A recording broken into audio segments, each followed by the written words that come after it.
March প্ৰত্যেক বছৰৰ 8 মাৰ্চটো আমাৰ নাৰী দিৱস বা ইণ্টাৰনেশ্যনেল উমেন ডে হিচাপে অবজাৰ্ভ কৰে। এই হিচাপত আমাৰ PNRD ডিপাৰ্টমেণ্টৰ পৰা এটা ইনষ্ট্ৰাকশ্যন আছিলে গোটেই ব্লক লেভেলত ইণ্টাৰনেশ্যনেল উমেন ডে অবজাৰ্ভ কৰিব লাগে। এই হিচাপত আমাৰ আজি চিডলি ব্লকতো হৈছিলে 11টা বজাত উইথ লাইন ডিপাৰ্টমেণ্টত এইটো ভালে হৈ গ'ল।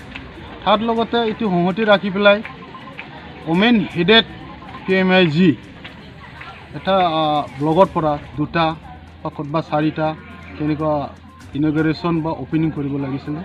মই অলৰেডি আজি বেংটলৰ পৰা 2টা তেনেকুৱা মহিলা হেডেড ফেমিলিৰ দুখীয়া মানুহবিলাকক গঢ় দিব পাৰি পেলাই ভাল লাগিল। নিশ্চয় এই 8 মাৰ্চ বা ইণ্টাৰনেশ্যনেল উইমেন্স ডে বছৰে নতুন থিম শ্লোগান আনি পেলাই ৰাইজৰ মাজত মহিলাসকলক এটা মেছেজ দি থাকে। আজি যেনেকৈ ইয়াত লিংগ অনুপাত যেন এইটো আমি বেছি ডিফাৰেঞ্চ থাকিব নালাগে, এই ওপৰত আলোচনা হ'ল। আৰু ইনভাইৰনমেণ্ট বেলেঞ্চিঙত মহিলাসকলত যে ৰোল ল'ব পাৰে গছ গছনি ৰুই পেলাই, সেইটো কাৰণে আজি টিম আছিলে, এইটো আমি ভালকৈ কিবা কৰিলোঁ। আমি আশা ৰাখিছোঁ অহা বছৰ ঠিক তেনেকুৱাই কিবা এটা টিম লৈ পেলাই তেনেকুৱা কৰিব। নিশ্চয় আজি এই 8 মাৰ্চটো কিবা কিঞ্চিত হ'লেও কিবা আমাৰ মাজত সমাজৰ মাজত মহিলাসকলৰ মাজত নিশ্চয় কিবা এটা চেঞ্জ আনিব বুলি আমি আশা ৰাখিছোঁ।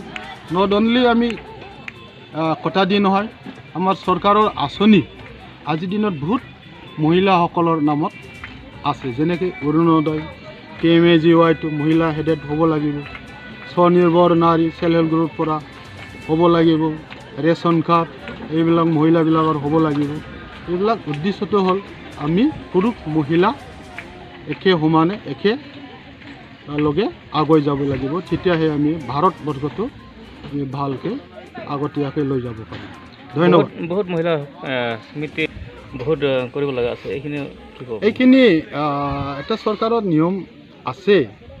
আগত বহুত কিতাপ কৰিছিলে মাজত, কিন্তু এওঁলোকে বিশেষ অসুবিধা প্লাছ অলপ আঁচনি পোৱাত অসুবিধা হোৱাৰ কাৰণে বহুত কৰা কেইটাও ইনএক্টিভ হৈ আছিল। এতিয়া আমি এইবিলাকৰ বহুতকেইটা এক্টিভ কৰি আছে। আৰু মাজত টোটেল পপুলেশ্যনৰ পৰা কিমানখিনি চেল্ফ হেল্প গ্ৰুপ থাকিব পাৰে, আমাৰ BPL লেভেলত বা মহিলাসকল কিমানখিনি সংখ্যা আছে, এইবিলাক আমাৰ গোটেইকেইটা ৰেকৰ্ড আছে।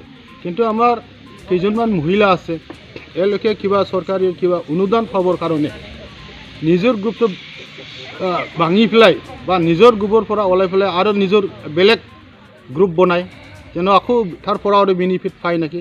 ঠিক তেনেকুৱা হৈ পেলাই বহুতকেইটা ইনএক্টিভ হৈ আছিলে।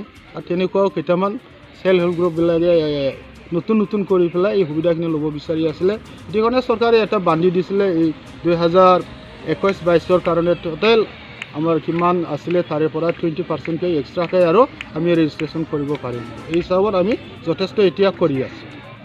থেংক ইউ, ধন্যবাদ।